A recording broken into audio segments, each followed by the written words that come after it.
Hello, and welcome to the Infinity Stone podcast. I am your host, Matt. With me is Andy. And today we are talking about all of the X-Men movies. We're talking about all of them because this is going to be our rankings episode. You might remember we did that for the MCU. We're doing that for the X-Men movies before we've talked about all of them. And why are we doing that, Andy? It's fun to rank things. Come on, this is the internet. It's almost like we need to do it to keep our FCC license. But why we're doing it before we talked about all of them, if you listen to our last podcast, you'll know that we just didn't feel like it. We just didn't feel like having a full podcast for either the New Mutants or Deadpool 2. We have since seen them, and we figured this is the best way to wrap up the show. So as we suggested there, we fully intend for this to be our final episode. Yes. Who knows, maybe 3 years from now we get nostalgic and there's a whole bunch of MCU movies, but there has been an MCU movie that's come out since we last did that, and that didn't rush us to the recording studio. So this is our kind of the way to finish up the journey we've been taking with X-Men, and what a journey it's been. Yeah, I mean, look, maybe this will be our last episode and we'll stay dead like Uncle Ben, or maybe we'll come back like every other comic book character ever. Rise from the ashes, the Infinity Stone podcast ashes, like a bird of some kind. But this is certainly our intention to be the last. So we'll discuss all the movies. We'll rank them. We'll discuss why we rank them where they are. And we'll probably spend a bit more time with the New Mutants and Deadpool 2 since we haven't. But probably not that much more, because the reason why we didn't have a podcast on them, as you'll see, is I don't think we have a lot of thoughts on them, actually. Yeah, they don't engender a ton of discussion. And as we've also done through the X-Men series, each episode we talked a bit about a comic book. So to put a close on that, we are also going to rank our 10 favorite X-Men storylines of all time. They can be individuals, not just storylines, but X-Men stories, and we're kind of being a little nebulous about stories. And we haven't discussed these lists with each other. So we're actually kind of very eager to see what our lists are, even though we have some suspicions. Yeah. Interestingly, going through the movie list, I think for me, really underscored why we lost enthusiasm for this entire project and this podcast in general, because it does not take long. I started ranking number one and then work down. We are going to present them in reverse order. We're going to start with the worst and work our way to the top, but it did not take long. Like, wow, we're already like in the it's okay section, and then not long after that it's like none of these movies are good. So I think that was probably like, and frankly, like a lot of those ones that aren't good come near the end. We started with a little bit of charitable viewing because of the age of the earlier ones in the series, but it was a mistake in general probably to try and cover this whole cinematic universe. And I think that's probably why even this podcast has taken us 3-4 months to get to. I think that's right. But I'm excited to talk about them now because I love ranking things and I love sharing my opinions. But before we rank things, we're going to have a special guest ranker come in. So let's take a short break, have that happen, and we'll be right back. Oh, and hey, look who's here. Before we get into the show's main list, we could not do our final podcast ever without the star of the Infinity Stone podcast. Matt and I are on it all the time, but really the highlights were always when Christopher here would join us. Yeah. If people have been following us, he was like this tall, could barely speak when we started, and now all of this very grown up. So it shows that we've really been killing time a lot. We haven't had as many episodes as you'd expect for a kid to get as old as he has. But Christopher wanted to join us and give his list of the X-Men movies, but due to the fact that he is, despite how old he's gotten, not old enough to watch all of them just yet, and also doesn't remember some of the ones we started with when we were watching these in order. He was watching a lot of them, but even the X-Men part has taken us so long that his memory is a bit fuzzy on that. Really fuzzy. So we decided to do a top 4. Top 4 X-Men movies. 4. That's right. Okay, what do you got at number 4? What's number 4? X-Men, the first movie. First movie. Mhm. Okay. And why did that make your prestigious top 4? I really do not know. Yeah. Part of it is he had a challenge, like he couldn't quite remember X-Men or X2 and all that. And then like we watched the trailer. Side note, the trailers from the year 2000 really kind of lame. They hadn't mastered their trailer technology yet, especially when they're a little embarrassed of the superhero stuff. They're like dipping their toe, and that was the one you were like, oh no, that's number 4. So yeah. Well, I think these next ones you're gonna remember a bit more. So hit us with number 3. Yeah. X-Men First Class. I like it because it's like an older team, and I just like it. Okay. Yeah. Oh, hey, it's a more colorful movie too, and some of the superpowers are pretty interesting. Yeah. All right. So now we only have 2 left, and I think these ones might surprise you, Matt. Okay. All Hit right. me. Tell me. Number 2. The Wolverine. The Wolverine. Nice. The Okay. Wolverine. Why do you like the Wolverine? I like it because it's set in Japan.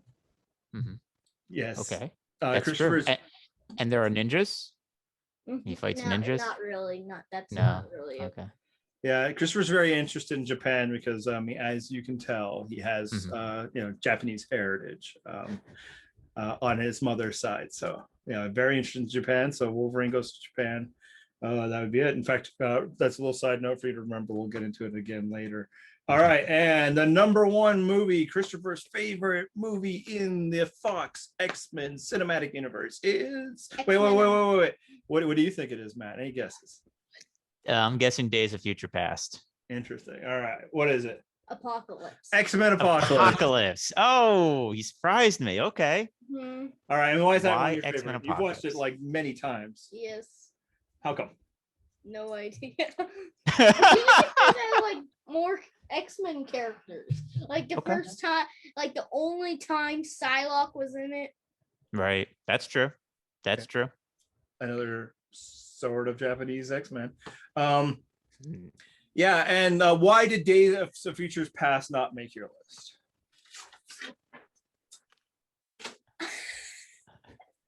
You can't do anything about it. This is live. Oh my god.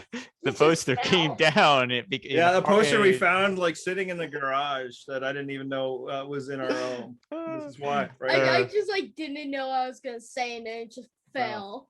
Yeah. Well, we talked about it briefly when I was like wondering if Days of Future Past would even be your top 5. You're like, I know that one's not. Okay. Why is that? Interesting.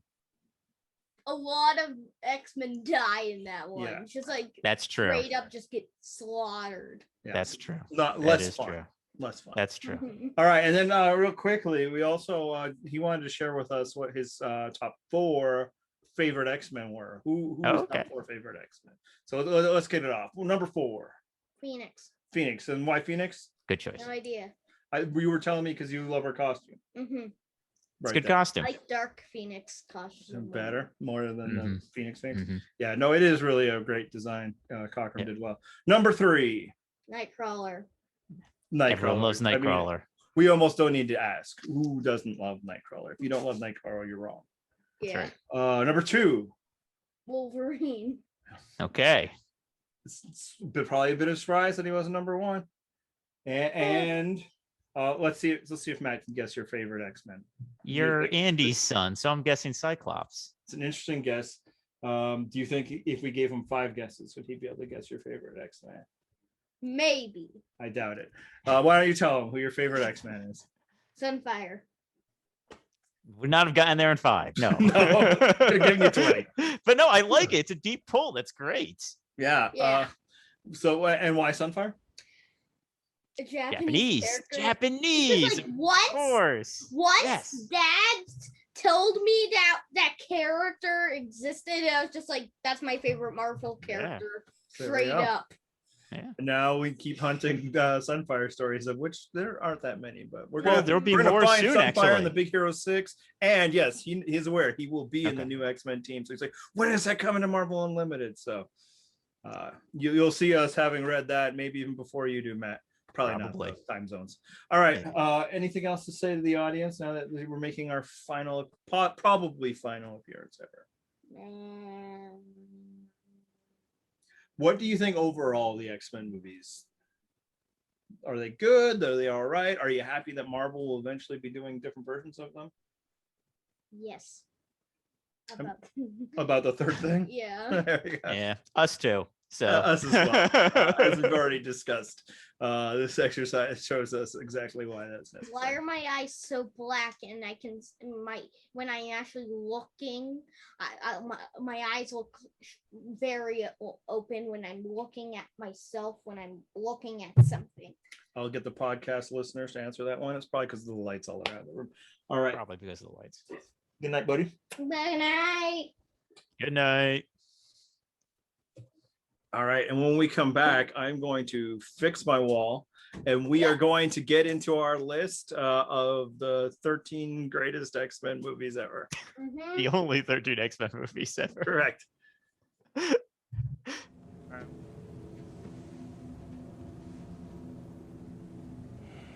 I'm looking for hope.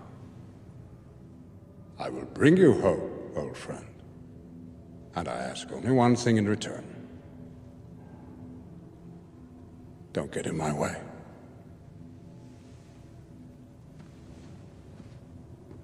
We are the future, Charles, not them. They no longer matter. All right. So let's get to ranking everyone's favorite exercise. So we are starting from the bottom and we're working our way up. And one thing you should know right before we get started is that we actually had a tie for last place. But we don't believe in ties. With only two people, ties are weak. And so we settled this tie like gentlemen. So the worst movie, the worst X-Men movie on our lists is X-Men: The Last Stand. I mean, it makes sense. It's the last is right there in the name. It's right there. It's right there. So Yeah. Andy, I'm going to let you talk about this because this was your worst movie. Yeah. Okay.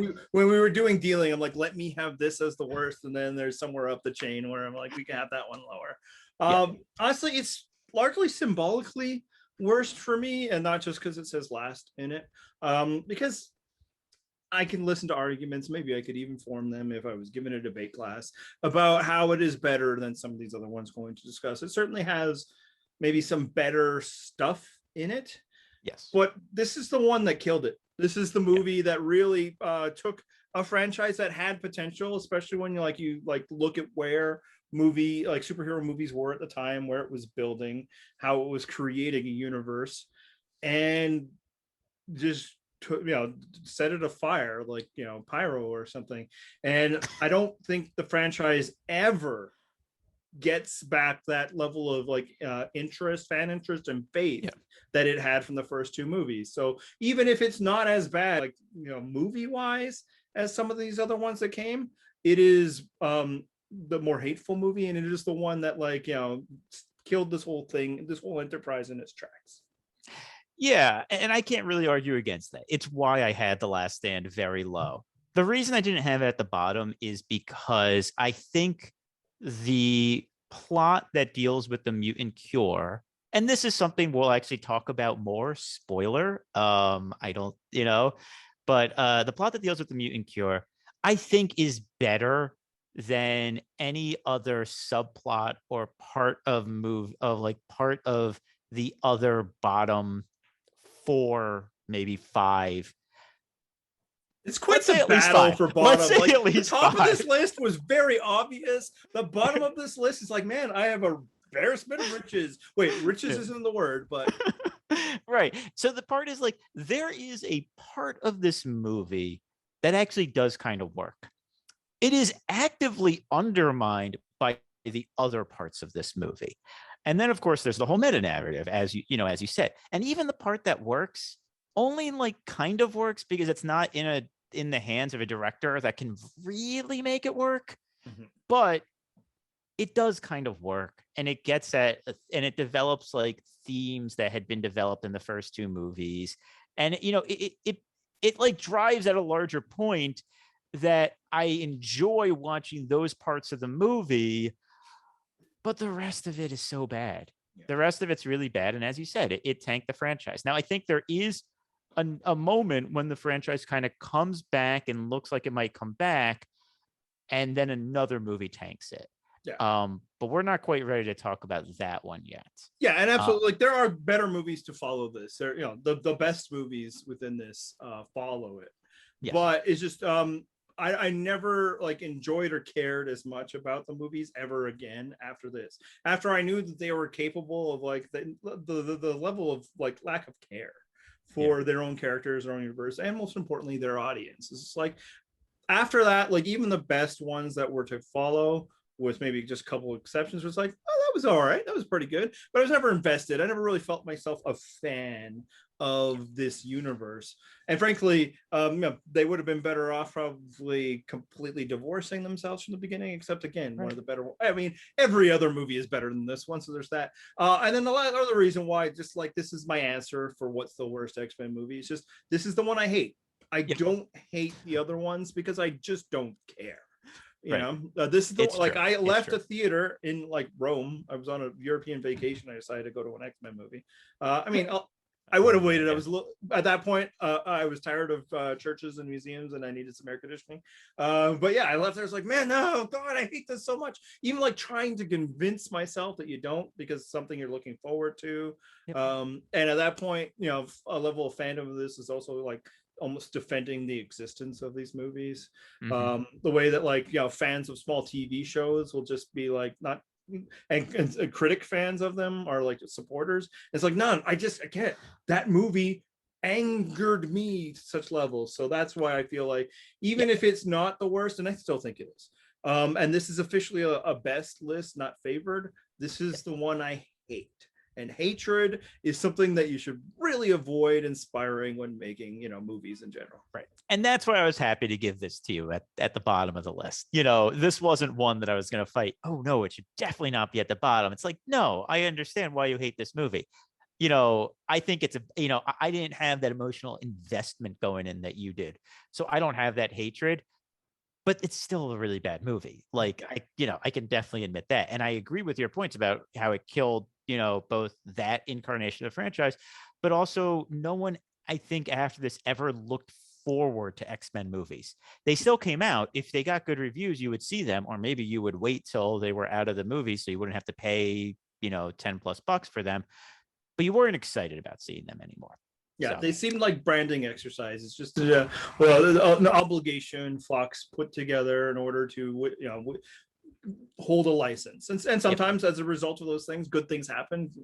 Great things even in some cases, but it was never like you weren't as excited about the X-Men because you could tell the people making the films were definitely not excited about X-Men movies. They could not telegraph it more. They were excited about Wolverine movies, which brings us into number 12. Yes. Number 12, which again was originally a tie, was X-Men Origins Wolverine. Now, I had this at the bottom of my list because the thing about this movie is, and this is a high bar for these movies, it is the dumbest of these movies. And again, that's a high bar considering some of these movies. Yes. But this movie's so dumb. It is so dumb, Andy. It is an embarrassment of filmmaking, and like I have lower standards a lot for superhero movies. I often, one of the raison d'etre for this thing to exist as a podcast is like we need to not try to make superhero movies fulfill all of your desires for cinema because you're tired of that this is the only thing in movies that gets discourse. They are just still superhero movies, and that's okay. Even within that, even with giving it a sliding scale, this is just so bad. So yeah, I can almost agree that this movie is the worst piece of filmmaking that Fox put together. It just is a bunch of crap slapped together. But it's in some ways, because it is so crappy and so dumb, it almost is fun as a result. And it helps that like I didn't see this thing until like I don't know 12 years after it ever came out. Like I'd heard it was so bad that it's like it's a camp experience. That's the thing. This is as close as you're going to get to like the Mystery Science Theater 3000 version of a superhero movie here. This is the movie that you sit around and you make fun of as you're watching it, because that's what type of movie it is. And that can be fun, because the fact is, most of the other movies that are bad in the X-Men universe are bad because they're boring. And we're going to get to, in my opinion, the two that most exemplify that next. But I want to talk a bit more about Wolverine. Because the other thing about this one that I think keeps it from the very bottom versus The Last Stand, and why I was happy to have The Last Stand on our combined bottom list, is that this one is so much more disposable. It's like you can just throw it away. It's like it's the bad prequel movie. Of course, a prequel movie is bad. Of course, a Wolverine prequel movie is bad. Like, of course, it's just like there's all these reasons why it doesn't matter to anything that came after it. The Last Stand mattered more to this franchise, and so it mattered more when it dropped the ball there. Yeah, it's interesting. Like, if you look at the meta narrative of the franchise itself, in that they wipe out The Last Stand from canon with the actions of Days of Futures Past. Mm-hmm. I don't know that they ever wipe out Origins. I think they just act like it never happened. Because I think that's right. So like the last, like, I think they're actively being like, oh yeah, look, that didn't happen, so we don't have to worry about it. Our heroes are here in the mansion. But like Wolverine and the adamantium bullet and Emma Frost and all this, like, that didn't happen. Why are we talking about old stuff? That's not a thing. Yeah. So in your way of saying it's disposable, it's like almost like, yeah, I mean, that's like a spin-off from that was made by somebody else. That wasn't us. Yeah. Like that's how much it seems, because the very next Wolverine movie, it's like, but what, he's in Japan at some point, but not in your montage, the one good part of this movie. And it's something. But yeah, I mean, like, every time they treat the Wolverine like a wolf in the movie, that's good fun. The time that they have to have CGI claws while he's tearing apart a bathroom, because the practical claws they've used in like every other movie apparently weren't available that day. Just so many great things. And of course, Deadpool. In fact, that's the one time that this franchise still exists, is when Deadpool has to keep referring to it. Yep. Yeah, that's it. And that's it. Because that's the one thing that will never let them forget that. So okay, so moving on. Again, we had two movies that were tied for these next two spots, very fittingly. But at 11 is X-Men Apocalypse. My son's favorite X-Men movie. Your son's favorite X-Men movie. So I'm going to take the lead on this one, because I think I dislike Apocalypse more than you. But I actually think it's for a very similar reason as to why you hate The Last Stand, which is, for pretty much the first time since X2, I came out of an X-Men movie excited for what came next. And the thing was, when X2 happened, I was kind of at a stage in my life where I wasn't seeing movies a lot. Whereas when Days of Future Past happened, like, that's when I was like getting, that's when like going to movies was a big deal, but I'd like get up for them.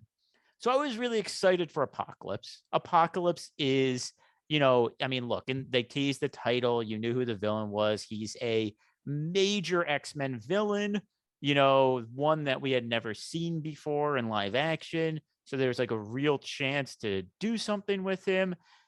And this movie is the wettest of wet farts. This is what I'm talking about when I'm talking about boring. This movie is Dullsville. It is just put you to sleep boring. I can't understand why my kid likes it. Like, he checks out of superhero movies like that. Basically any non-animated movie. He's not in there very long. He left in the middle of Black Widow, and honestly, during Black Widow, I'm like, this is a little bit much for his age group. And people here could have COVID. No, wear masks. Nobody was sitting near us. But but I think it's just because he watched it with us once and then called it up on Disney Plus the other day. Because it is so boring. Like, it takes so long for anything to happen, and then it's not like they never happens. They do have huge set pieces, but they are boring. It's just like a bunch of stuff flying around. It means nothing. The last set piece is so bad. It is Apocalypse standing in the middle of like rubble, as people just like shoot beams or something, and he just Try to kind of run like at 'em. gestures at them and then gestures at them, and that's it. I mean, it is so dumb. It is very, it is the opposite of dynamic. Like one of the great things about comics, one of the great things about movies is dynamism. You get, in movies you get people, you get movement. In comics you get the appearance of movement, right? Like the best comics have the sense that people are moving, that stuff is happening. And like this movie just like doesn't understand that. It's just people standing around. And yeah, no, like this, and I'll listen to arguments that this is, again, it might be the worst movie because they screw so much, but they got that Quicksilver scene. That's tough. But it's just, it is pretty good. and yeah, like Days of Futures Past was a high point of the series, so I could see where it was a come down. It's just Last Stand had already destroyed my goodwill for the franchise, so it was like Days of Futures Past, like, oh yeah, that was good. But I still hadn't reinvested, and part of it also because the franchise itself, like, does a cast and then they get rid of that cast for the next movie, and it's just like, so it's like, you've already told me that like none of this matters, so just enjoy the ride when it's in front of you, and if you don't, then it's okay, well, that was a bad movie. But luckily the next Avengers movie is coming out in a few weeks, and that's probably the other thing at the time of Last Stand. Like that was it, man. It was that, and like also Spider-Man 3, like it was just like, oh, this thing started, I've been waiting my whole life for these movies, and now apparently they suck. Whereas here it's just like, well, what are you gonna do? Fox can't make good movies, so let's move it on. But yeah, no, and like Apocalypse himself, he's a character that it is hard to define what his powers are. Writers just keep throwing stuff and adding all the time what it is. Officially, he's a shapeshifter, which shouldn't make him like the most powerful ever. Well, but they add like technology and like celestial stuff and all that. But like, and I understand the movie has to make choices and decide, but really what his power as a character from the comics is that the writers make him grandiose. He is somebody that is always going to do big things and speak big, and he just seems like a big global dominating villain. And then in this movie, they cake Oscar Isaac up with a bunch of makeup and have him mumble out a few lines. It's like, your only thing here with this villain that you need to stick to, you don't need to do him shapeshifting, you can do whatever you want with his powers, is make him big, imposing, and scary, and they don't do any of that. Apocalypse is pompous. Apocalypse is arrogant. The thing that's fun about Apocalypse is he usually backs his arrogance up. So like he'll give this big speech about how he's arrogant, and then he usually wipes the floor with whatever team he's facing, and they usually don't beat him, they just like drive him off. At best, like you usually stalemate Apocalypse. So he backs up his arrogance, and he backs up his pomposity, and he backs up his grandiosity. And that's why he's fun, like Apocalypse is at his most fun when he's like, I knew you would, come to this, my way of seeing things. And it's like, okay, sure, I guess, whatever. But right. And you screwed up if you made him boring. Go the other way. Go high camp. Go too much. Make it Nick Cage. I don't care. Like that's what you could do. But now and frankly, like its failings and the failings of the next movie are, just very indicative of the Fox franchise, which is that they always want to make it a little more serious than it should be. But it doesn't fit. It's just still a place where it's just a bunch of wacky, super powered characters. The architect of the modern X-Men, of what X-Men becomes post their initial phase, Chris Claremont, he said he always wrote the characters as though they were adolescents. They're adults, but emotionally, that's where they're at. That's what this should be. Is everything is important. And it's slightly silly. And the Fox franchise never felt comfortable with that, with the exception of one, really side pocket of it. And that's where it lets down in Apocalypse and the next movie we're going to talk about, which is Dark Phoenix. Is that they're very interested in the dark and the serious and the dourness, and like it's there. The X-Men are an oppressed minority class and all that, but it's mixed within the laser beams and the colorful outfits and the villains who will take over the world. But Fox didn't want to do that. No. Yeah, and Dark Phoenix, it has the same problems as Apocalypse. I mean, like almost the exact same problems, like, in some ways. But the thing about Dark Phoenix is by this point, no one cared. Even if you got your hopes up for Days of Future Past, Apocalypse dashed them. So you go in there and you go in with sub-basement expectations.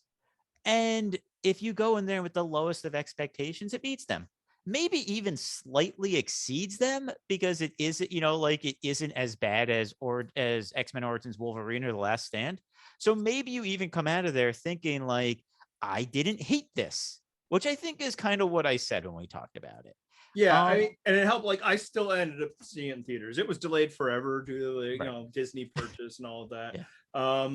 Not as much as the next movie on our list, but still delayed a lot. And yeah, by the time I saw it, like, then this is coming off Apocalypse, so like this isn't going to be good. In fact, I already knew that they could never do a good Dark Phoenix movie, because you need a level of character building and patience in order to tell that story that this franchise doesn't have, and couldn't at this point, even if they wanted to.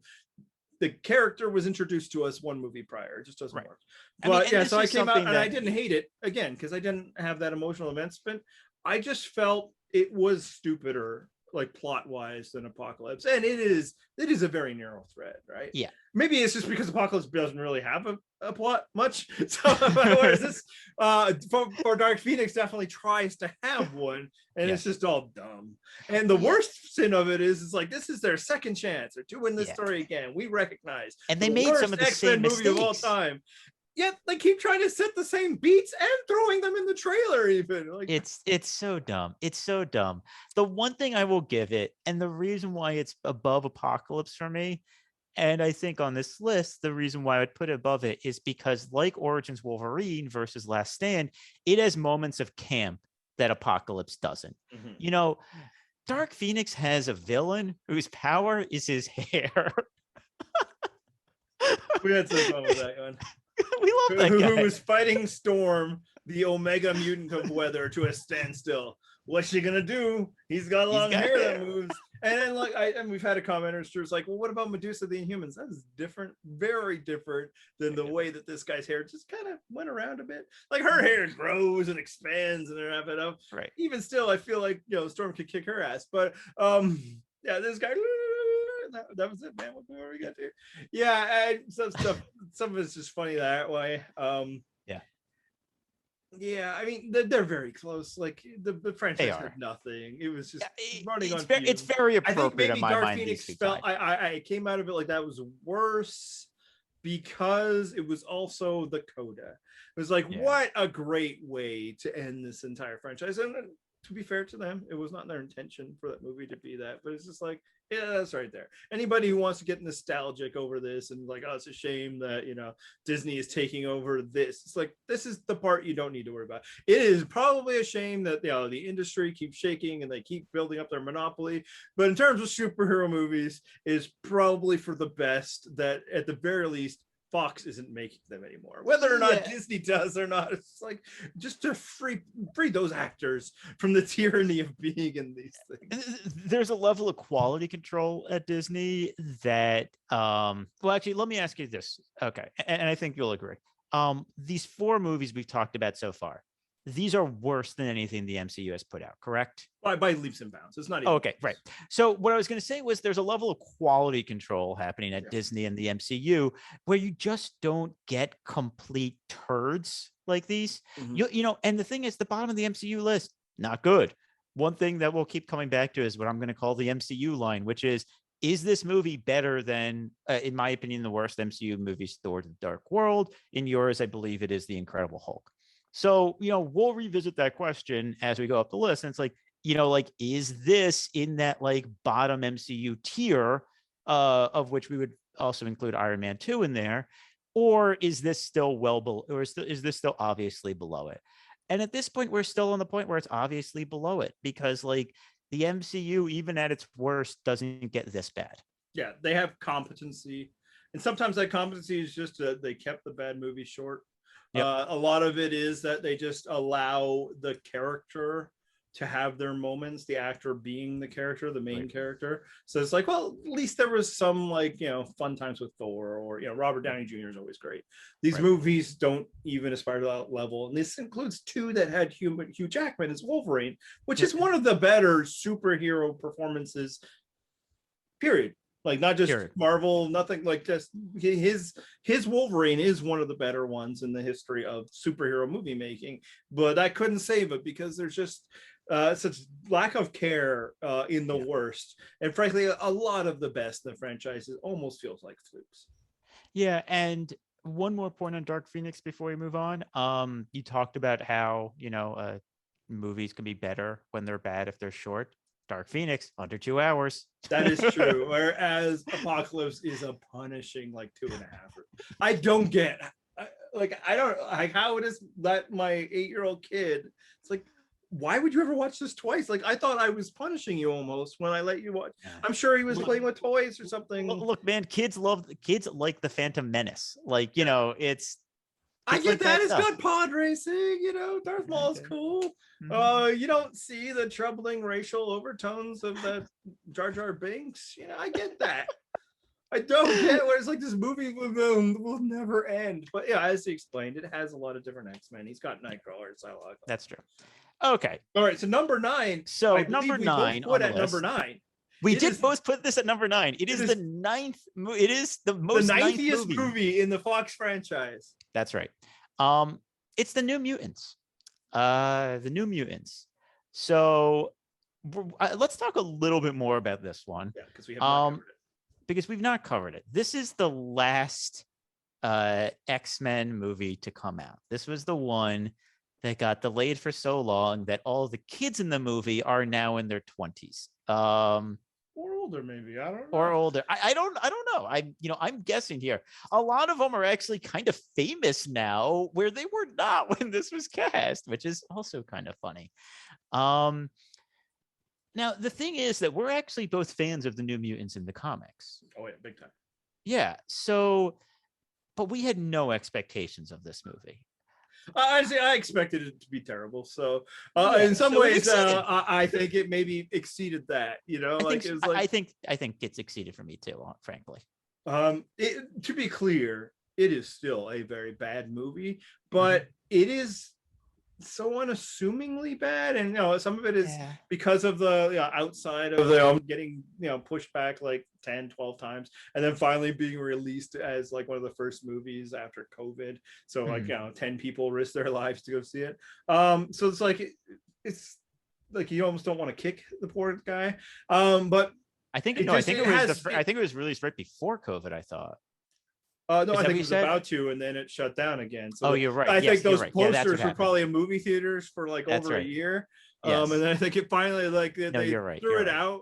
I think it was one of the very first when theaters opened. And then they did like a video release, I think. Oh yeah, that's where some people saw it. So yeah, it is dumb and bad, but it also is so low ambition, and you can tell that it's kind of like, well, they weren't really trying for much, and this isn't an original thought. One of the reasons why we felt we didn't need to podcast it is tough to have everything we feel, I'm sure, is in common reviews. It doesn't feel like a movie. It feels like a TV pilot, and so you almost, it's hard to judge versus some of these dour, awful, huge budget ones that failed more, when really it feels like, what is this? Is this better or worse than The Gifted? Yeah, and the thing about it is that you can tell that this movie was reshot and recut a lot, because and if you read about the process of it, this was rewritten probably 1 billion times. Yeah, rewritten a bunch. They weren't able to do some of the reshoots they wanted, because by the time they were back in there, nobody looked the same anymore. Nope. And so the thing is that I think here's the thing. This movie, again, we're still sub MCU tier. I don't think we're as far sub MCU tier as we were. I think there is a definite quality difference between this movie and the 4 we just discussed, in my mind. But that quality difference has more to do not with the competency of the movie, but more with the fact that you can kind of look at this and see what it was trying to do, what it could have done if only like the person, like I think it tried to do more than the movies below us, even while being smaller than the movies below it. It had a viewpoint. It had like a view on the story it wanted to tell, which was, and this was like in all the promotional materials. It's like, we want to tell like the New Mutants as a horror movie. And you can see how they're trying to do that.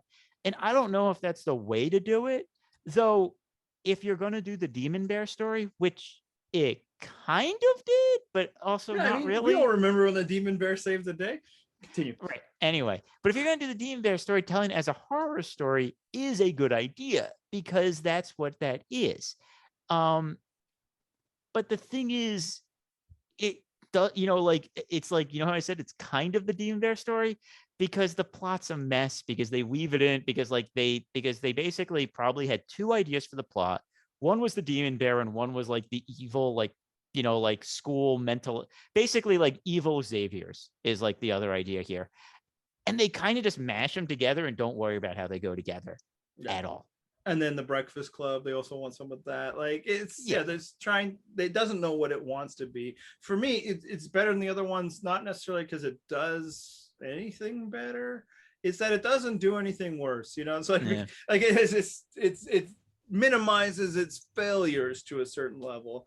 And again, it's almost because it's like, this is the B movie. Like, I almost feel like it uncharitable to criticize it. Yeah, of course it's bad. It's almost supposed to be. Because they're trying to do a bunch of stuff, and that's why it feels more like a TV pilot. Let's try a few things out, introduce the characters. Like, when it gets to the end, it's like, okay, now we know the premise of the show. Let's see where they go from here. Nowhere ever is the answer. It's just because I like teen stuff. Like, teen would have been great. Horror, it's a legitimate choice for the subject matter. Not somewhere I'd want to take it for selfish reasons. They don't need to follow ISA, but it's more. But what they give us, the horror, is just like the laziest, cheapest scares. It's like Buffy the Vampire Slayer type thrills, and I should say, I love that show, but it was famously under budget on like the 5th network on TV, right? This is still was intended to be a major release movie.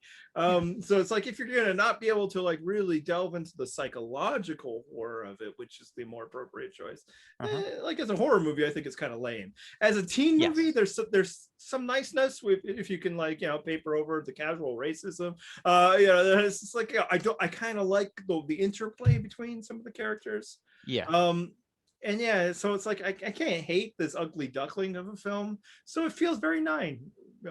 And the thing is that I should say, it's not that I also don't think it does anything particularly well, but I think you can look at it, and you can look at the process by which it got made and forgive a lot of its faults because of that process.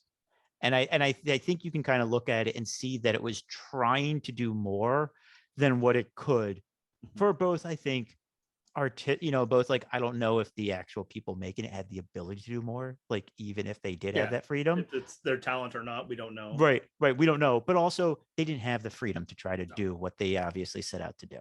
Extreme constraints budget-wise, mixed within this terrible franchise and all the competing interests of why like they throw like footage from Logan in order to try and fit it into the bigger world without doing it all, which is actually a fairly consistent Fox trait. That way, very respectful of the franchise, the way that it has no idea what its chronology is.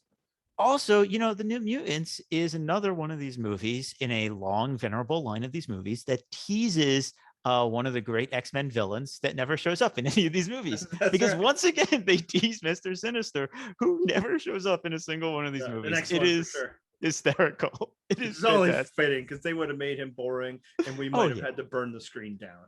That's right. But it's just like, and I think the other reason why it'd be tough to rank this low is, man, like, if you saw this movie, that's on you, man. Like, these other ones, they've been like, it's part of the discourse, all this, but like, you had to go out of your way to find this movie when it finally came out. So it's kind of like, hey, what was I expecting? It's the Arrested Development, dead bird bag. It's just like, I don't know what I was expecting. There we are. All right, let's move on to number 8. Okay. So again, we have a tie. The next two movies were tied. The one that we're going to put at 7 was the one we both voted at 7, whereas the one that comes in at 8, one of us had at 6 and the other at 8. So at 8 is The Wolverine. You know, Wolverine goes to Japan. He fights some ninjas, samurais. You know, it's riffing off of some of the most classic Wolverine stories. It has some good moments. You know, like I think this is like one of the first movies in this list that we can point to, and we can probably say, like, yes, that was fun. That part was fun. But it also, you know, it has some really bad moments too. So yeah, and it's almost like a dividing line. Like for the Yeah. first half, maybe even 2/3. Yep.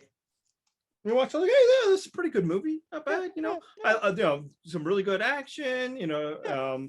Again, it's like genre, so it's kind of like, okay, well, again, this is that kind of movie, so Right. it's not like a high point or anything, but no, this is good. It's It like works nuts for and bolts Wolverine basic stuff. Yeah. and then it gets to that final act, and that final act is some of It's the bad. worst stuff of It any is. of these movies. It Yeah. might be worse than anything in almost anything but Origins, at which point it is basically something from Origins. It is Wolverine Origins level of filmmaking, where he ends up fighting like a, you know, the Transformer Silver Samurai. It's just like, oh God, why? You know, it's like you have this semi-grounded, you know, tale of, you know, a man seeking honor within samurais, and then it's just the dumbest superhero shit. And man, like, it seems like this is hypocrisy that I'm criticizing that other ones don't embrace it. It's like, too far. You went too far. This is not what it is. Yeah, I think that's right. It didn't like build to get to that moment. It just was suddenly in that world, and it was I mean, I think I still like the movie more than you. Yeah. So let me ask then the question we've been asking on the MCU line: does this reach the bottom tier? I think it is still, like, if this was an MCU movie, I would say it was the worst one. Yeah. So it might. It's. I wonder if I'd put it in there, but it's just, I don't think those 3 MCU movies have anything as bad as the worst of this movie. You know, I mean, largely the Dark World's fault is that it is boring. So yeah, I think it's tough because I think you might be right that this is worse than any of those 3 movies, but I think it's in the same tier. Like I think that we're now kind of at the flawed movie with some good parts kind of level. It's around there. The issue where it's, you know, it's probably where we're differ is I dislike the worst MCU movies less than you do. I think that's true. And part of it is because I've rewatched them more, so there's levels of affection. I did, you know, some of it I did before we ever did that podcast. Some of it I did the podcast, and then some of it recently because Christopher was finally old enough to watch them, so we did another full chronological MCU rewatch within the, like, since the pandemic started. And so by then, I don't know, there's like some familiarity that, like, it's not so bad. And I think probably also because of the continuing franchise of MCU, the way that, you know, like Endgame brings back Dark World stuff and all that, like that almost like gives those movies some value, whereas like I don't see myself ever watching the Wolverine again, you know. So that's where for me it's, but like I still think it's just below, but we're in the conversation now. Yeah, we're in the conversation at least, and I agree with that. Okay, so let's talk about the next one on the list, which is Deadpool 2. This is the other one we hadn't talked about before. We both ranked this one at 7. Like the New Mutants, this one is like, it's just the 7th movie. It is, boom, smack dab in the middle. The thing about Deadpool 2 is I don't think it makes the mistakes of the movies below this. I don't think Deadpool 2 has anything that you point to and you're like, that was really bad. And there's a few sequences that I actually really like. In particular, when he assembles X-Force and then they all die. Yeah. Like, that's the highlight of the movie. But, well, okay, no, I was wrong when I said Deadpool 2 doesn't have anything quite as bad. It doesn't have a scene that's as bad, but Deadpool 2 makes a mistake in like literally its opening 10 minutes that is one that I had trouble getting by the entire movie. Yeah, which is, I'm guessing we're talking about the death of Vanessa. Yeah, absolutely. Yeah. And here's the thing. It hangs a lampshade on that, but you can't hang a lampshade on a bad trope anyway. Yeah. You know, it's a bad trope for a reason. There's a reason why people talk about fridging. There's a reason why, you know, like it is such a despised thing that happens. It is lazy and just and the thing is, and not only is it lazy, but the best thing about the first Deadpool was their relationship. Yeah. And you just remove that from the movie. Yeah, I agree, and I felt the same way after that. After I watched it, and yeah, the movie not only lampshades it, whatever. Yeah, that's a fun thing that like comedies try to do. Hey, let's do the same stupid thing as somebody else, but we'll break that fourth wall. That's what makes it okay. Nope, doesn't make really. it okay. One thing is they undo it at the end, so it's kind of like, okay, well, I guess this is their doing the movie without it. But it's like you didn't need it at all. And that's right. I'm having trouble right now because as you're talking about it, there's another franchise that did that. Oh, you know what? Amazing Spider-Man 2 did it, but at least they waited to the end of the movie, where it's like the only thing your franchise has going for it is the chemistry between this, and frankly, more just Emma Stone in general. But you still have to I feel like there's another movie, and I can't think of it, but same deal. Their sequel, they kill the love interest off. Actually, it's in a pretty good movie, but the first time I watched it, it bothered me so much that I didn't know it. Born Supremacy did the same thing. But it ended up, I've watched it since, like, okay, if I can forgive that, this is a pretty good action movie. And that's a problem with this movie, is they did that, and I think it's just because they wanted to put him in a darker place, but only kind of, because you're Deadpool. I think the flaw of this movie is one that is just so common to movies in general, action movies especially. It is just sequelitis. It's just like, we're just going to do the same shit again, but try to do more. And like the first movie was so refreshing and exciting, and this one is just like it's the same, a lot of the same beats, but more. You know, the jokes are, you know, lots of jokes. Some of them are good, a lot of them are dumber, you know. And I think the first movie, you know, has the Vanessa stuff, but they didn't have to integrate it into the Deadpool stuff. That was the Wade stuff. So they're like, well, how are we going to do it? Well, just remove her. Yeah, and I think in some ways this movie tries to kind of compensate for that by having his relationship be with Rusty, you know, which, by the way, extremely funny that in many ways the villain of this movie is a little kid, and also just one of the worst X-Men characters ever. Like, I definitely laughed when I saw that, like, that's who this one was supposed to be. I was like, oh man, he sucks so much in the comics. It's funny that he's now like a pissant little kid in this movie. Yeah, I'm like, right for the Deadpool, like Ryan Reynolds type jokes, where they also try to go with the Fire Fist nickname that they had in the comics, but then barely ever used. I remember you DMing me. It's like, wait, is that Rusty from? And like, it is. Right. And they should, like, there's the problem I have with the Fox cinematic franchise that I've talked about over many podcasts is the disrespect they show to the various characters. No, here we go, that character is not worthy of respect. Go ahead. This is a character that you should disrespect, let's put it that way. And so, you know, there are like some good parts about this, but there are choices the movie makes which are like fundamental choices, which I just think are, you know, as you say, like they're lazy in a way that every movie does them. And the way they try to get around the fact that every movie does them is by the fact they hang the lampshade on it, but that doesn't make them any better. You're still making the same lazy choices. The big addition to this movie is, of course, Cable, you know, and it's like, you know, he is also kind of the antagonist, kind of not. But I don't think he actually adds a lot to this movie. Yeah, agreed. Yeah, he's just kind of like, other than another thing for like Deadpool to riff on, you know, right. Making that frankly, the Juggernaut in this movie has more personality than Cable does. Yeah. And he doesn't say anything, or he says very little. Like, it's I actually like their Juggernaut. I thought that was kind of fun. I was like, certainly an improvement on the last entry into the franchise. So, I mean, the reason why I didn't want to podcast this one is why I cut short before we even got to this. It's just my general feeling of Deadpool 2. I've watched it a few times now. Also, the censored version that they redid it as Once Upon a Deadpool with like a Princess Bride wrapping around it. Is like, it's the general feeling. Even the first time, it's like, that was okay. Yeah. There's still times you watch it and there's the funny Deadpool stuff that you enjoyed the first time. It just doesn't hit the same way. And like there Yeah. definitely are the flaws that you pointed out. But mostly it just doesn't feel different or special. In some way it's just kind of like, oh yeah, that was okay. Like I often was reasonably entertained at different stages of the film. Yes. So that's There why were like it's tough points to in the talk movie. about for 45 minutes or There were whatever. points in the movie where I thought I'd be ranking this one higher. You know, Yeah. it's just that I think as I think more about it, and I think the reason why it doesn't hit more is because of these choices.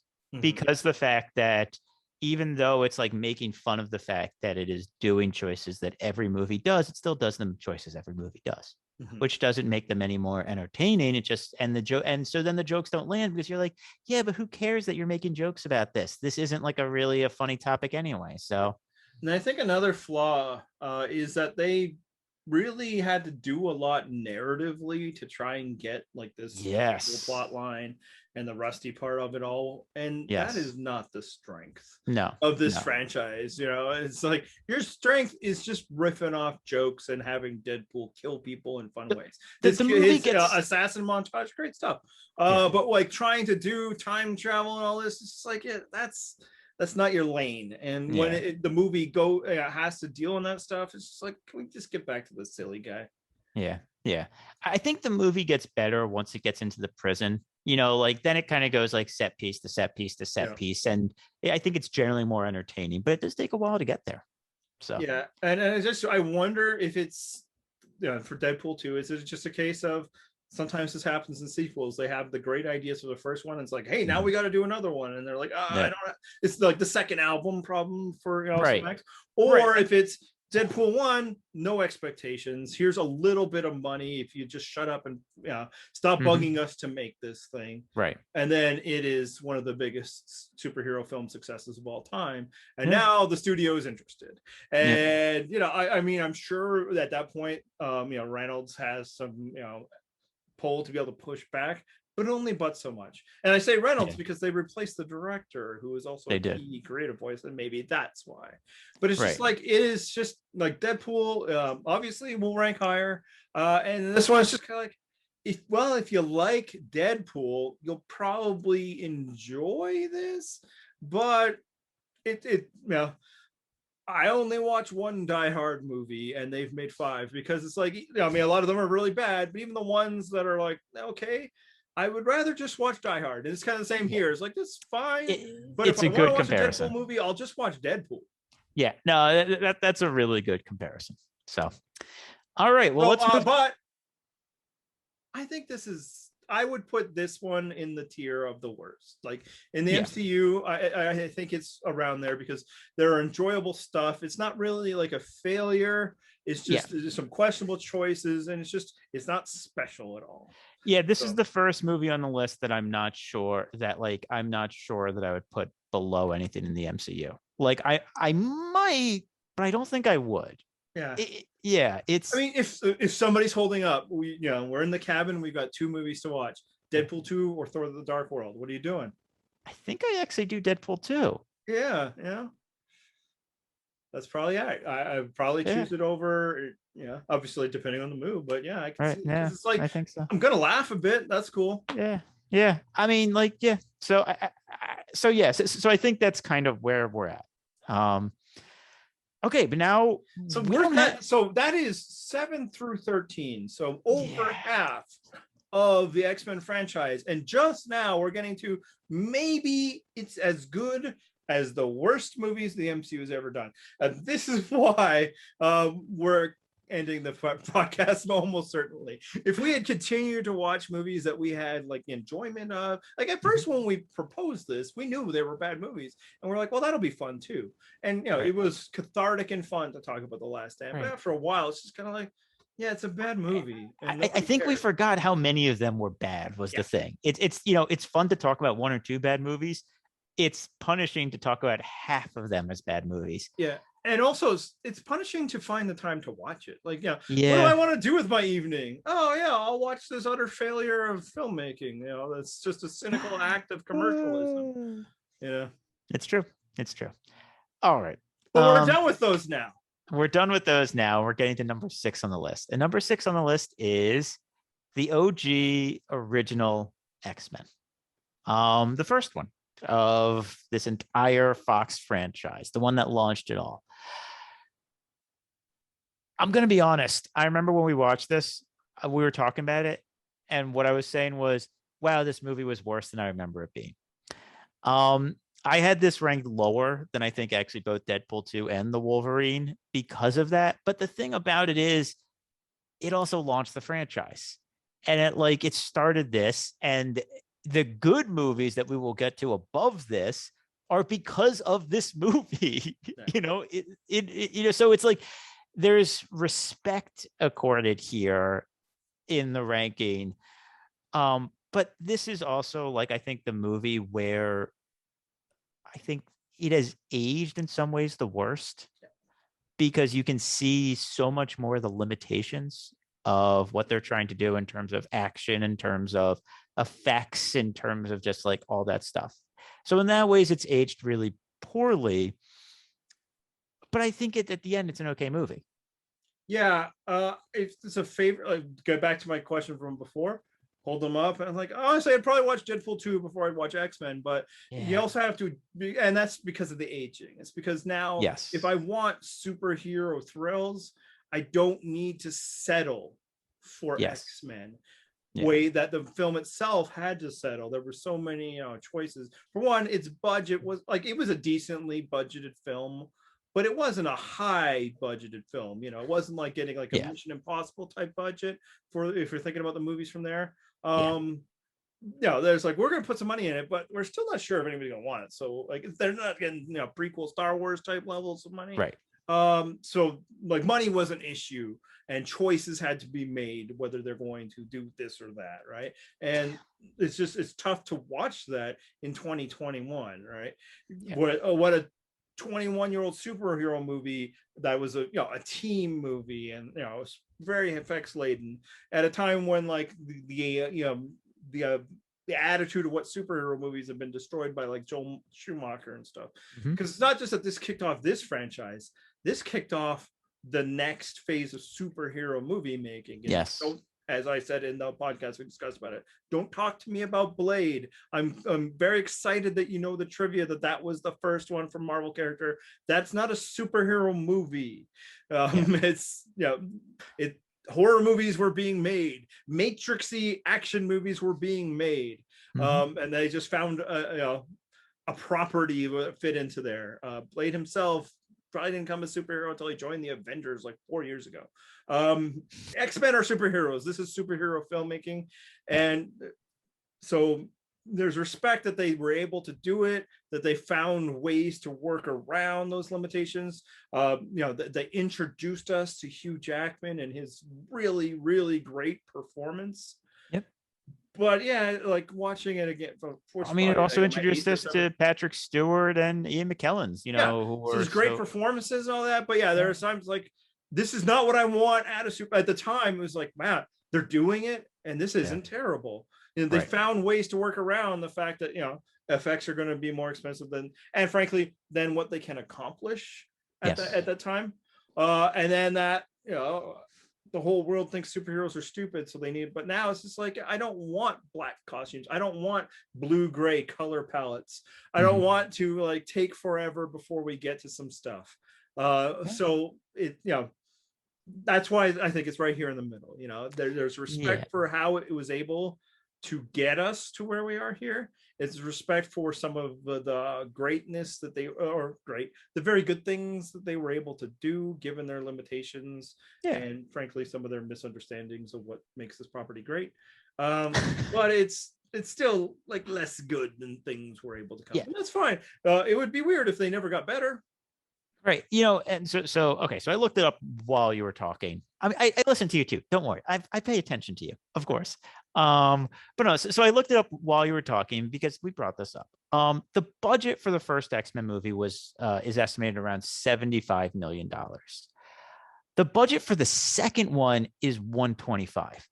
It's leaps and bounds higher, and only a couple years later, and you can really tell like that they had to cut in this one, that they had to like cut around that budget in a lot of ways in this Yeah, one. and they probably had to push to get that. Like, I bet it was probably set at like 70 or 72 or something, and they needed to show like a bunch of stuff to be able to get one more thing. So yeah, like Fox, again, they didn't cheap out, but there was a number, and it's like, you're not going to do this for less than this, right? And to again give you another context, you mentioned the Joel Schumacher Batman movies. Batman and Robin, 160 million. So more than double. I mean, obviously they're paying the actors more at that point. Like Arnold Schwarzenegger alone is probably making a bunch, but yeah, so that's what I'm saying. This is kind of a lower budget superhero movie, so some of what they're able to do is admirable, but at this point, by superhero journeying, admirable isn't good enough, you know. Right. And so I guess my point about why I rank it where I rank it is the budget shows in this movie. And I think it shows in a way that it doesn't really show in X2, which, as you notice, we haven't gotten to yet. Because I think that one is aged much better. And that's what holds this one back for me.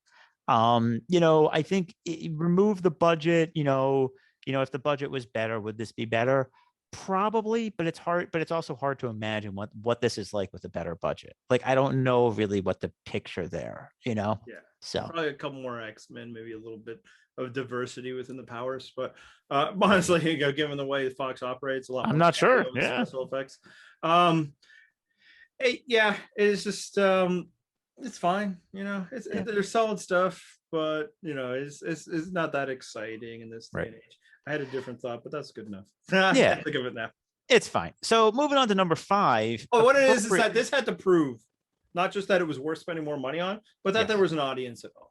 Because I agree with that. X-Men had the cartoon, but that was popular with kids. Do adults care? We don't know. It didn't have the same cultural cachet of a Spider-Man, Batman, Superman. Right. So it had to prove. It was the proof of concept that there was an audience and that these movies could be done. It did that, and then they were able to do a lot more. The next one, X3, has probably triples this budget, and look what they did there. Right. And the other thing about that proof is, you mentioned the cartoon. The kids who watched the cartoon were now like getting into young adulthood. I watched the cartoon when I was, a certain age. I don't want to specifically age myself, but then when this movie came out, I was old enough to where I could go to the movies by myself. So like my fond remembrance of the cartoon aged me perfectly into this movie, and I think into the X-Men movies in a way that I think really kind of helped launch that. Yeah. And I think that's probably absolutely what helped the film, but I can understand the studio is like, well, but people who were kids then care now, or they off doing stuff with members of the opposite sex and drinking and stuff. I mean, cooler because kids the idea that like it's impossible if you've come in late to this, you might not understand the idea that superhero movies would be successful, much less the most successful movies in the world, to the point where like all movie subculture has to push back and act like they're the only movies being made, when really there's like 8 made a year, which is a huge number, but like maybe 1% of all films. So quit your crying, Martin Scorsese. No, I'm just kidding. Honestly, Scorsese Twitter. I don't care what the man himself has to say. He's earned the right to speak.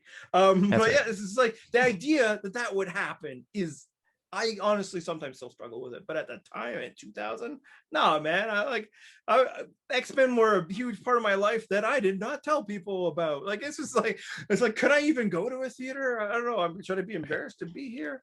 So I understand their hesitancy. Yeah, and the other thing is, like, again, this is before the Spider-Man movies, which helped cement it. Like, this really was the first of this wave, and like it was the X-Men movies and the Spider-Man movies, and before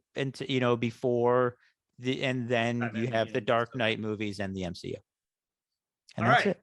So we're now into the top 5. Top 5. Okay, so number 5. I feel like it's less powerful than when we were like fighting over the MCU 5. It's like, is it Black Panther or Thor Ragnarok? Here we are. I'll say X-Men better than the worst Marvel movies. Yes, I think I'd agree with that. Well, maybe not. I mean, in some ways. Yeah, I mean, the muted enthusiasm we have for them, and the fact that they're dull. This one, I should say, X-Men, is similar to how we feel about those bottom three, but then when you give it the like added respect of being a 2-year-old movie and stuff, Yeah. maybe I would definitely probably, if I was making a ranking list, I would probably put it ahead of those three, even if it was still tiered. Yeah. Okay. So number 5, X-Men First Class.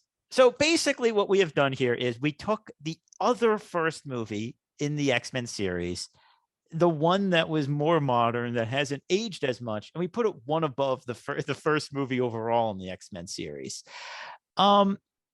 I think in many ways these movies are actually very similar. Like very, very similar. It's just that like you don't see the seams as much in First Class. Yeah. Like First Class has its real issues. The fact that like it kills off the entire First Class between movies is a problem, but that's a problem with the franchise, not with this movie. Yeah. It makes it hard. I suppose it says something about the performances and the liveliness of those characters and how well they did introducing them, that they're like, let's get rid of those ones. They failed.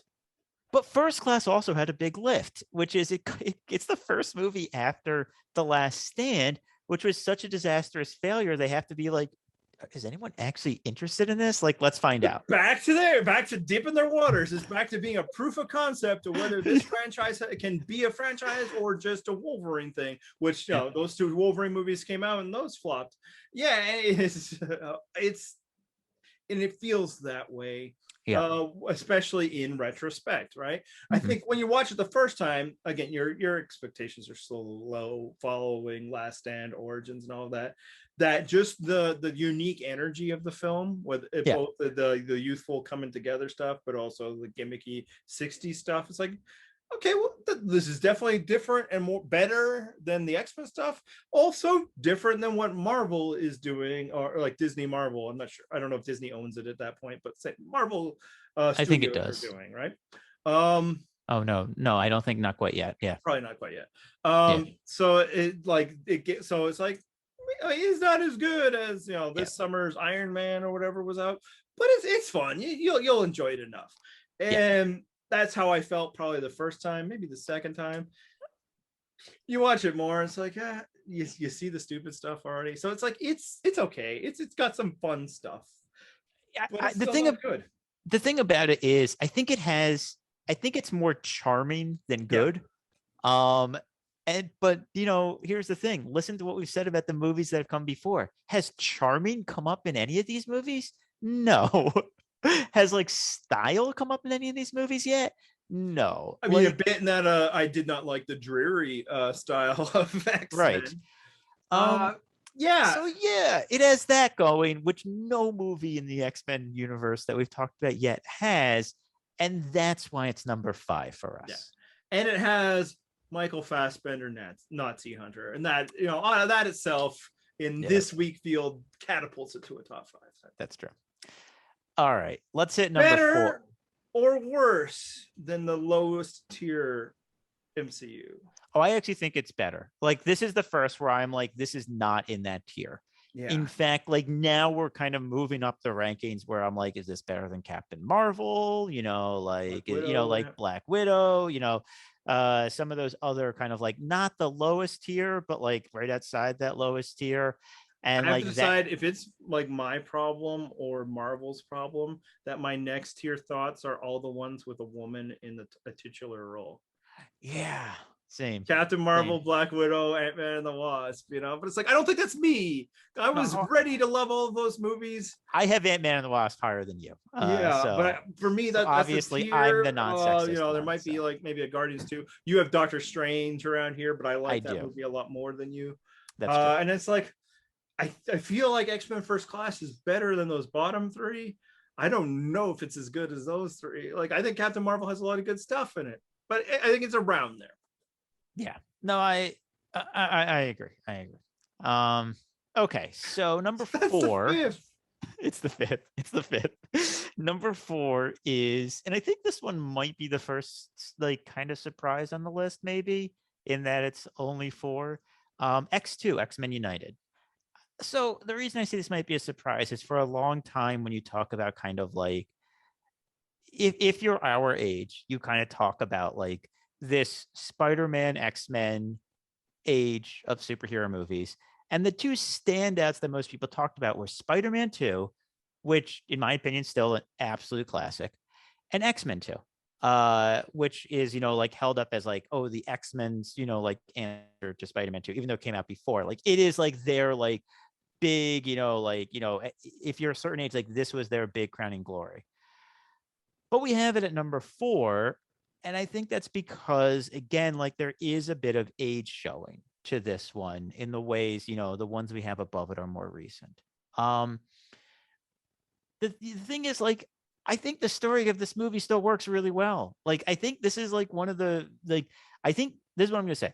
This is one of only 2 X-Men movies where I read that, where like you look at the story and the story is like, yes, it marries the tone and the story it's telling very, very well.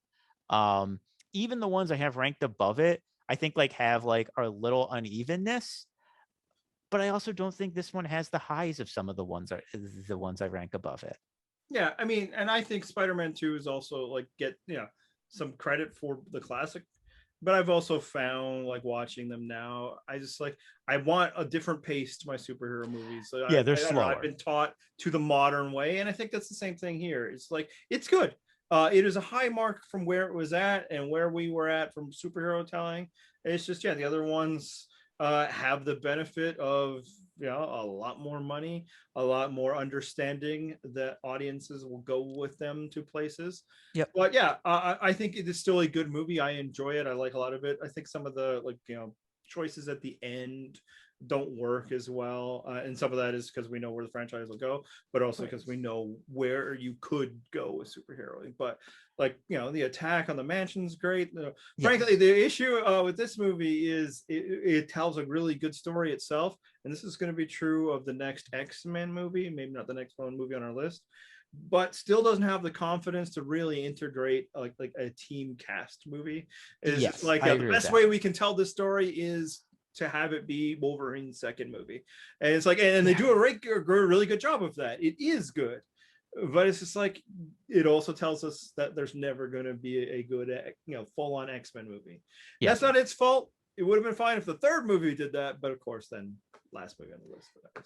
So I still like it, but it's like, you can see where if that story, that filmmaking, those actors were done later on in where superhero movie storytelling would be, it would just be better. It would have a little more life to it.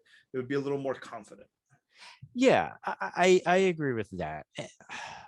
No, I do really kind of agree with that. And I think one of the things about this movie, I think it's also hurt by The Last Stand. Because a big part of this movie is about the ending where Jean sacrifices herself, and then The Last Stand happens, and so it's like the setup that's supposed to set up is completely wasted. So you can't blame that on this movie, but it does kind of remove yourself and your feelings towards it, right? A big part of storytelling is the way you respond to it emotionally, how it feels. So the first time I'm watching X-Men United and that happens, I feel something for the loss of Jean, largely due to what I'm bringing into the story, because they didn't develop that character barely at all. I think Famke Janssen brings something to it, which is more than some of the other characters. But and so you feel that, you feel the sacrifice moment, then you feel the anticipatory excitement of what's going to happen, and you never feel that way again, because that nothing is good from this, they just so it's like, well, how can you judge that movie based on what comes? It's because my brain doesn't disregard other forms of knowledge when I'm viewing things. So it's like if I'm doing like a straight like I'm not a judge in a gymnastics competition, I can't just like go over certain categories. Frankly, judges are biased as hell. That's why we throw out some of their scores. But so it's like, I'm watching this now in 2021, although probably haven't watched it since like 2019 when we started this. I can't change the fact that I know that this is going nowhere, that those scenes won't have the same power, and that I know that superhero movies get better. No, that is certainly true. but it's number 4. Number 4 on our Marvel list is amazing movie, So we're acting like this is a disappointment. 4 is really good. Here's the thing. I also think this is a good. I think this is a good movie. Yeah. Okay. I don't like it's obviously easily better than the worst tier of Marvel. I think it's better than the next tier of Marvel, however much this is. Yes. It still wouldn't get anywhere near the top 10 of Marvel, but this could be MCU wise, and we don't have our rankings, but I could see it being around 15 or so. Right. I'd probably be a little bit higher, but I think I'm higher on this movie than you in general. One last comparison I was going to make was you were talking about kind of like the pace of superhero movies.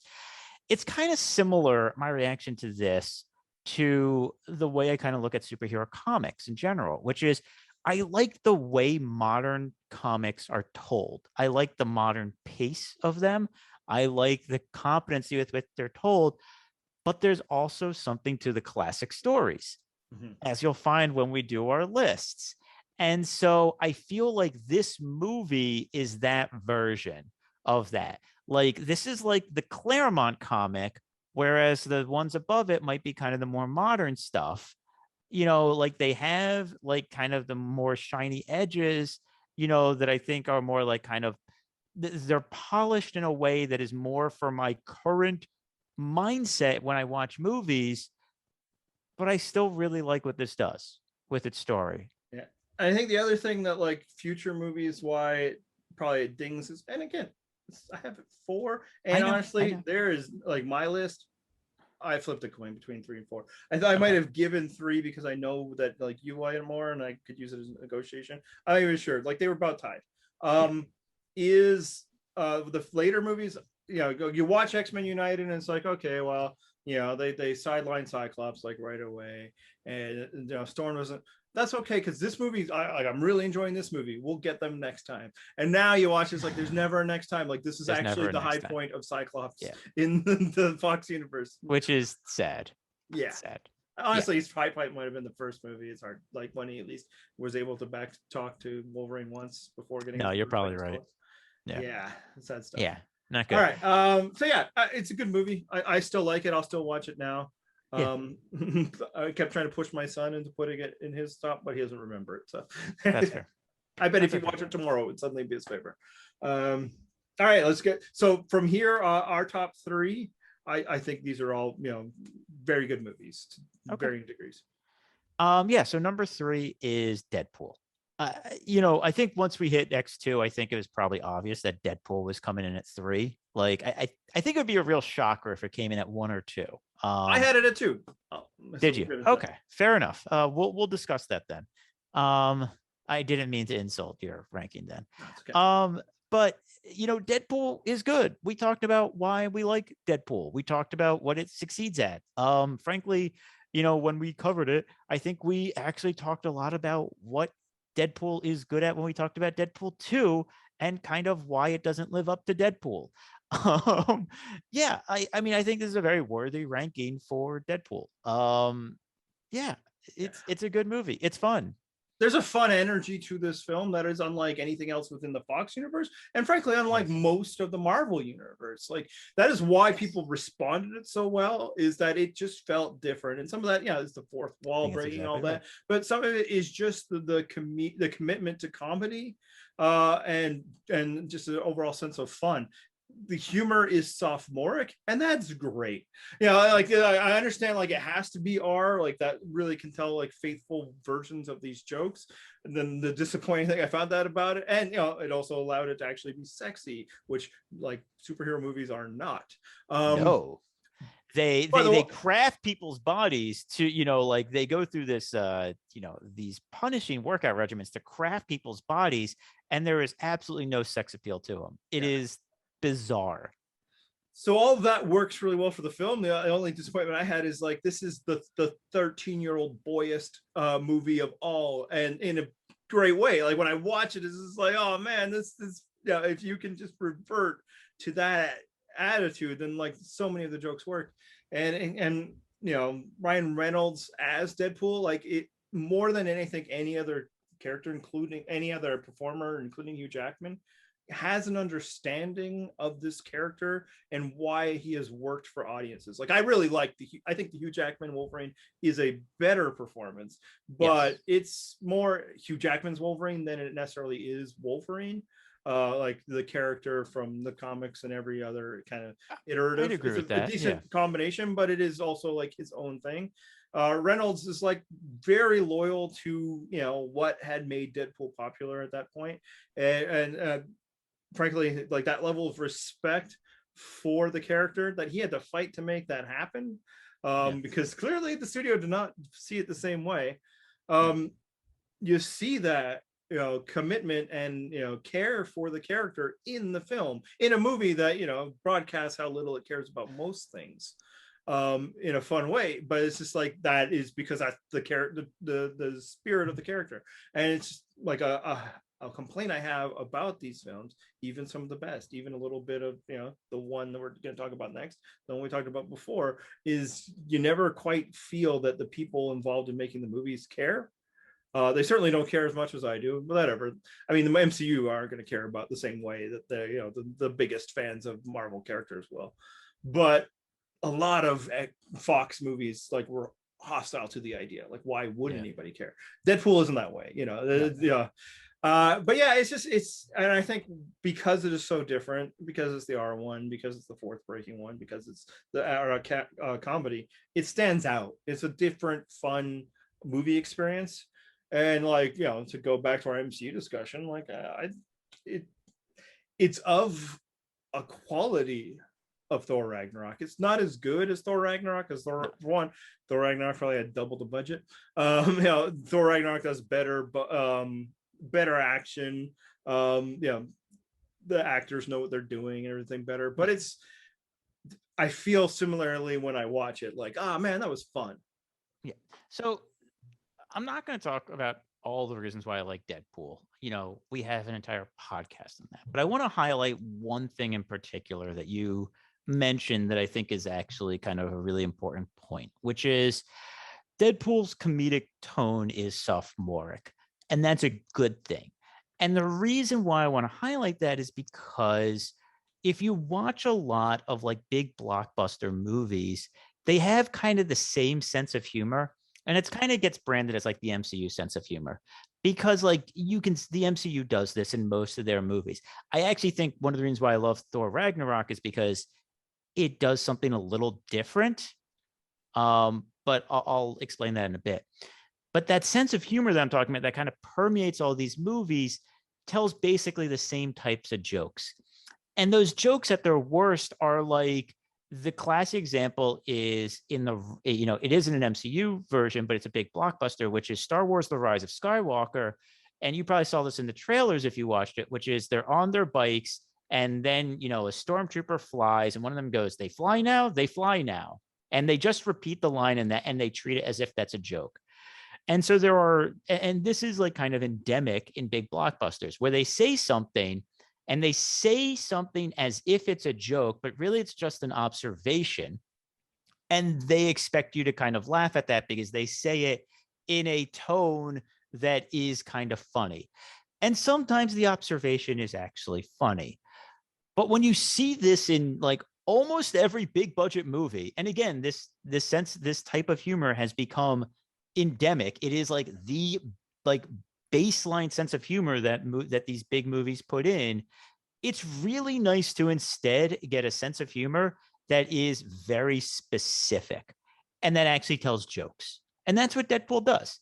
Its sophomoric sense of humor is incredibly specific. You're not seeing it in these other superhero movies, and it's actually telling jokes. And so the reason why I also think Thor Ragnarok is different is because I think that's also a very specific sense of humor that also tells jokes. It just happens to be that the Thor Ragnarok one is one that I generally respond to more, but at times I'm in the mood for something sophomoric, and that's why Deadpool's great. Yeah, no, a lot of it, the superhero ones, like, can you believe all this craziness? That's Exactly. kind of where it gets down to. And sometimes it's like, haha, that is funny a little. And sometimes it's just like, well, that's where they can get off not being too serious about things. But some of it is just like the Deadpool 2 thing. It's not silly if we lampshade it a bit. Whereas, Deadpool, they're just going all out for that stuff. And, it's dick and fart jokes. And, I hope there's always a time and place for those things in our lives. And that's why it's a standout movie for me, and why I don't know where in the MCU, but it would be among the good stuff, among the stuff I enjoy watching, a lot. I mean, for me, these top 4 are all among the good stuff in terms of these are movies that I would watch again, and not just for a project like this. Whereas the stuff below this was stuff that's I might, but it's pretty rare. And frankly, the only one that's might is First Class. I know. I mean, for me, it'd be more watch X-Men to get to X-Men United. Maybe. But maybe. So that's the thing. We discussed, our enthusiasm was drained because the more than half were bad. But even the next 2 are just yes. So and that's kind of where we're at. So you gotta wait till you get to the top 4 before you're that's a good blockbuster movie. And then for me, honestly, only the top 2 are that's pretty. I said this when we did it. No, that's spoiler for something that everybody already knows. We'll get to it soon enough. Anything else on Deadpool? Should we go to? Nah, let's hit 2. Number 2 is X-Men: Days of Future Past. So this was my second. I'm a huge fan of this movie, as we said. This was not your second. You had Deadpool above this, right? Yeah. This was your third, I want to say. Yep. Yeah, which is fine. That's fine. It is more of an X-Men movie than Deadpool. Deadpool's a bit of an outlier, which also makes it difficult to judge within the scheme. Yeah. So let me just kind of speak to why I like this movie. Because again, it's number 2. We should be talking the good things about these movies at this point.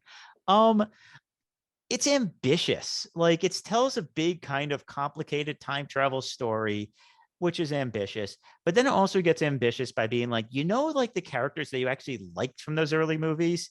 Well, we're going to bring them back, and we're going to have the characters that you liked from this most recent movie. And you know what? We're also going to write out of existence the worst movie in this franchise.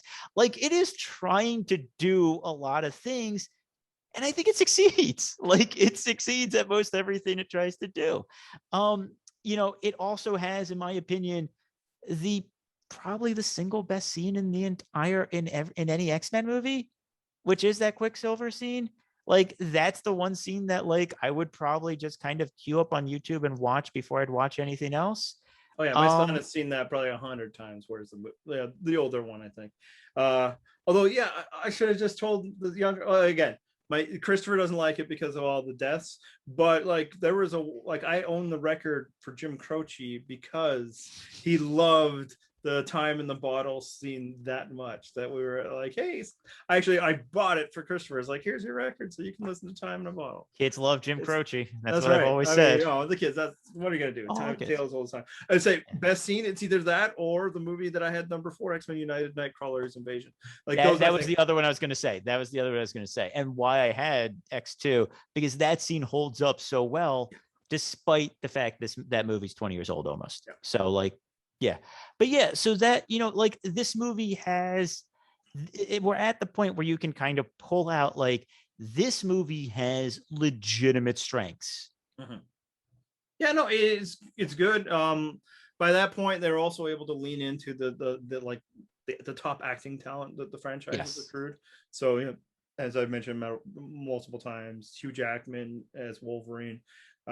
He gets to live into the character again after having to stumble through it in the not so great Wolverine movies.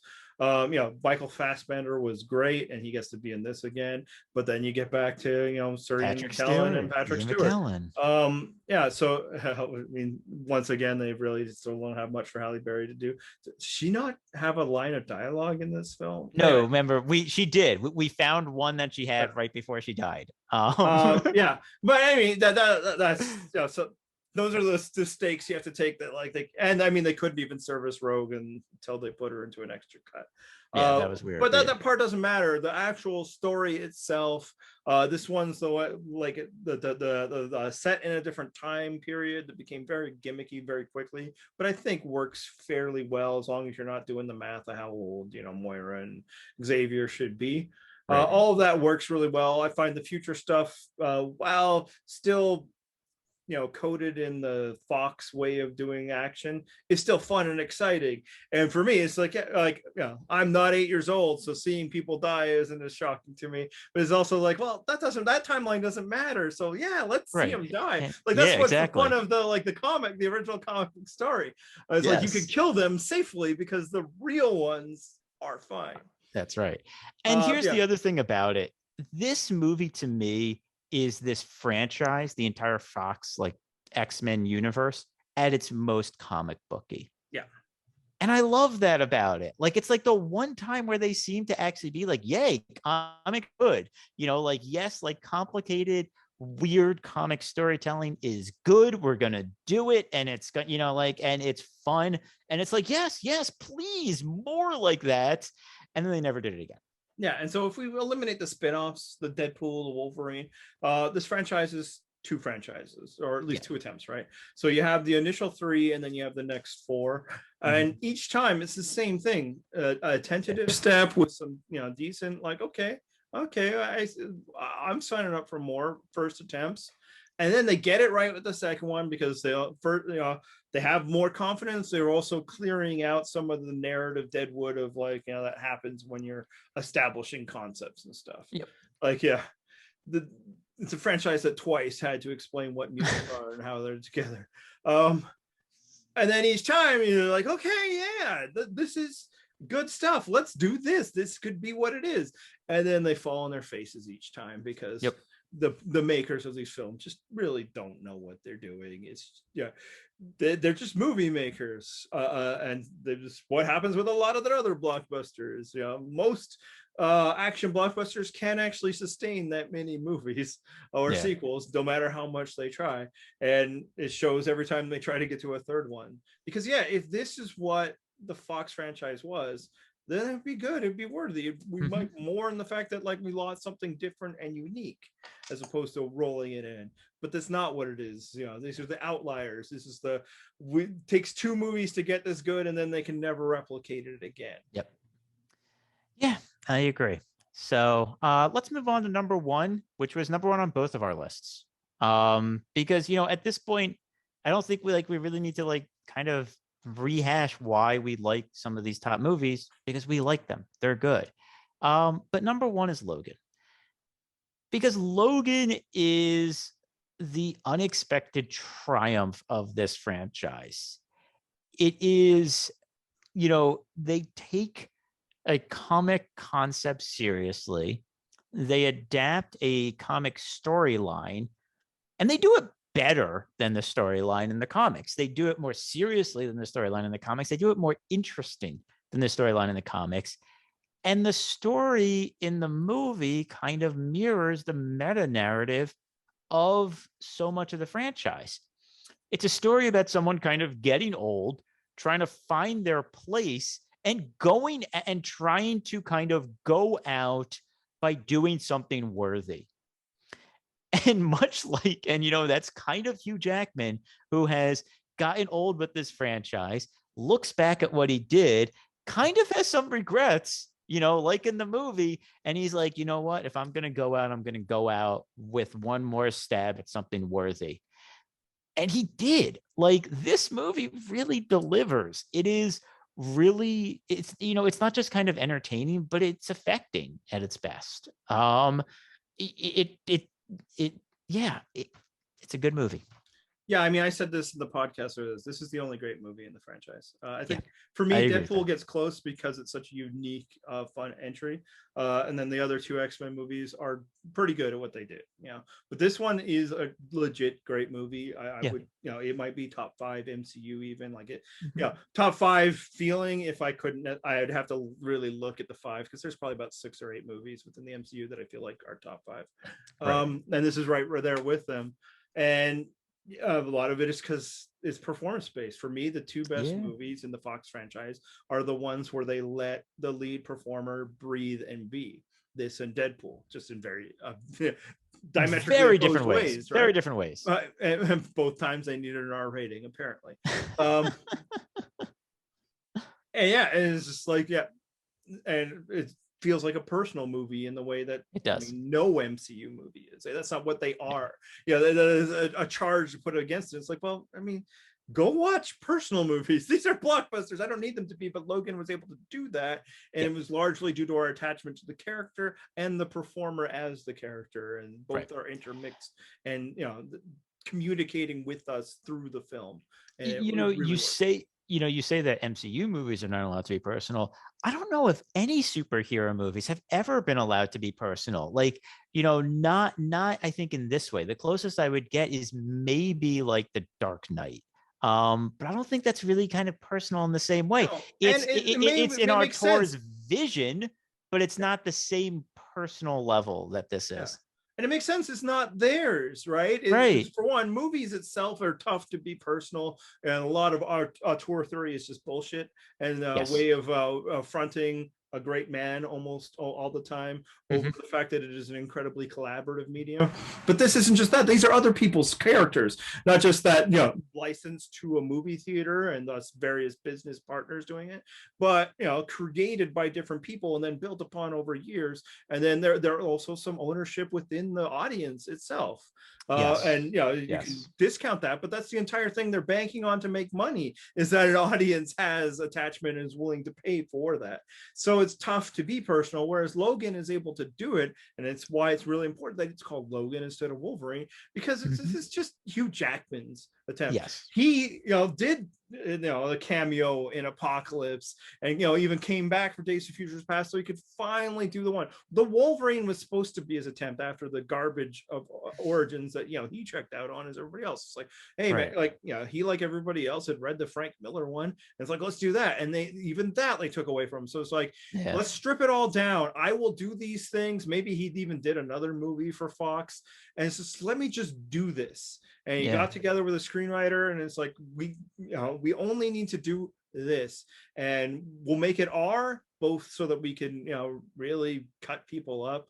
It's awesome when they're like cutting off Reavers' heads and stuff, but also so that there's lowered audience expectations. Give me a smaller budget, that's fine. Just let me tell a story of Logan, because he probably has attachment to the character, not like not in a way like a comic book fan and they love Wolverine. No, the character he's lived with, that it basically gave him his career. He was doing like musical theater in Australia before this, right?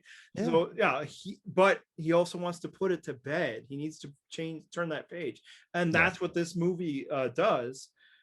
And it does it really well. It's exciting, it's funny, it's sad, it's dramatic.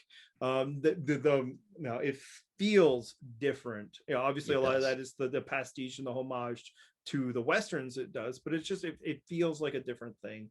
And I guess maybe it's worth all this failure to get that one gem, or it's just like, well, this is what you could do when enough failures and you were able to work outside of their system enough. I don't know how to put it within the franchise itself, except that's like, well, they did this, but they made Logan, and I'm glad that it exists, because there isn't going to be a Logan in Disney's MCU. There isn't going to be a movie this way. There might be a lot of really great movies. There might be movies that I enjoy more because they push more of my superhero buttons and my X-Men buttons, but there won't be a movie like this. Yeah, and I think the thing is, the way I look at it is this. I feel like Days of Future Past is kind of the culmination of what is like Fox at its best with the X-Men. Logan's the accident. Logan is not Fox at its best. It's not the Fox X-Men at its best. Logan is basically, it has the Fox name. It is not a Fox X-Men movie. Like, this is the one. It's like, you know how they joke, it's like, it used to be a director would make one for them and one for me. Nowadays it's probably more like the director makes like 3 for them and 1 for me. Logan made 12 for them and 1 for him. Hugh Jackman, 12 for them and 1 for him. And I know he wasn't in the other 12, but you know what I mean? Like, it's like he did everything else, and he's like, just let me have this one. and he was able to kind of get away from their meddling, frankly. Yeah. And Deadpool's the same way, and it's similar, even lower budget, but it's just like, just let me do this. Like the internet's bugging you. You know, this is like Fox finally doing the Snyder cut, only for like $1 billion less or whatever.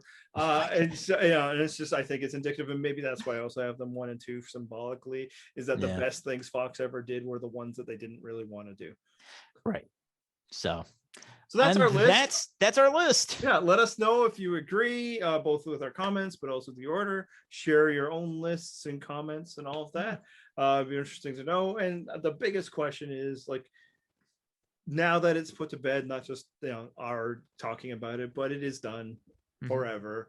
What was it? What was the Fox universe? Was it good? Was it something whose loss we need to mourn, or more like, yeah, there was some moments and I'm ready to move on, like, a bad relationship, or a relationship that's over. Yeah, thanks for the memories, but on to the next. That's where I'm at now. I don't think that's a surprise. I've probably had that within almost every conversation but Logan. Yeah, no, I'm the same. All right, so if you're only interested in the movies, we're done talking about the movies. That's it. Next we're done. Is hardcore geekery. That's not your thing. Obviously, a hit now. We want to thank everybody who's ever watched this podcast. Hopefully, it's given you some enjoyment, entertainment, but also maybe the level of conversation about these that you were hoping to have. But who are you ever going to talk to that's about stuff? Like, there isn't a thriving X-Men movie discussion community out there. I don't believe. If so, share this podcast. And we're going to take a short break. And when we come back, we'll be talking about comics.